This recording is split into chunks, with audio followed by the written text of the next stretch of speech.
In today's video, I'm going to teach you how to connect Webflow to Zapier.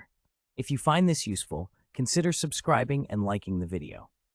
Now, for those of you who may not be familiar, Zapier is a powerful tool that helps automate tasks between different apps. When you connect Webflow to Zapier, you can automate processes that will save you a lot of time. So let's dive right in. First, you'll want to start by going to the Zapier homepage. You can do this by typing zapier.com into your browser. Once you're on the homepage, take a moment to familiarize yourself with the layout and features.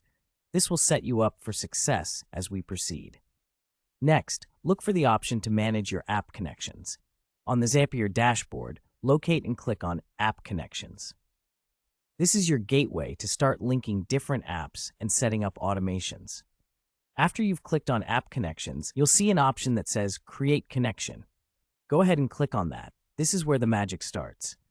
You'll be prompted to search for the application you want to connect, which in our case is Webflow. Now, go ahead and type Webflow into the search bar. Once you see Webflow pop up as a suggestion, click on it.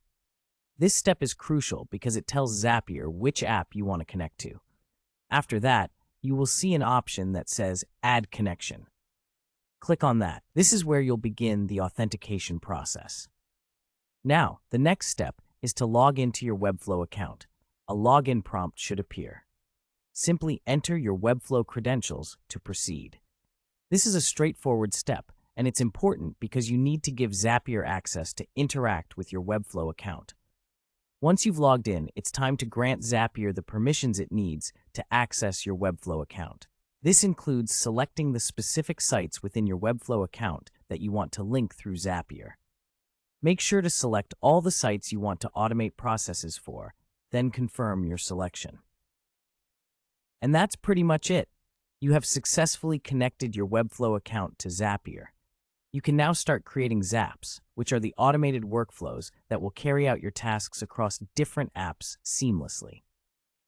With this integration, you can schedule updates, manage entries, and automate various tasks, giving you more time to focus on what matters.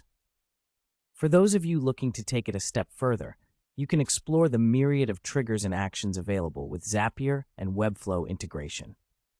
Customize your workflows according to your needs and watch how effective your processes become once you automate.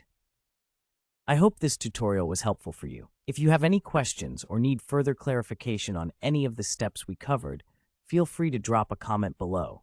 And remember, if you found this video useful, don't forget to like and subscribe for more tips and tricks. Thank you for joining me today, and happy automating.